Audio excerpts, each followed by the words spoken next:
pikeun puji sinaran syukur kehadiran Ilahi Rabbi anu mana atas paparingan nikmat sehat walafiat. Sholawat sinaran salam mangga urang sami-sami curah timpahkeun ka junjunan urang sadayana nyatana habibana wa nabiyana kanjeng Nabi Muhammad sallallahu alaihi wasallam.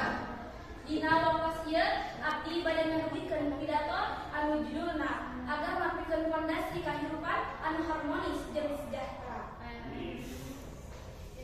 Agama nyaeta panyuluhan pikeun ngajarkeun ka urang pikeun kahirupan anu sampurna. Dina agama diajarkeun nilai-nilai luhur sapertos jujur, ajur, sabar, jeung silih asih ka sasama.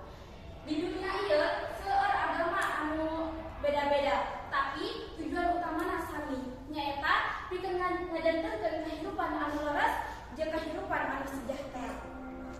Di masyarakat alurang agama majemuk jeung budaya, tapi agama tong dijantenkeun pikeun perselisihan jeung masalah hiji agama jeung nu sanesna. Tujuan agama nyaeta hiji, pikeun ngalereskeun kahirupan alurang sadayana.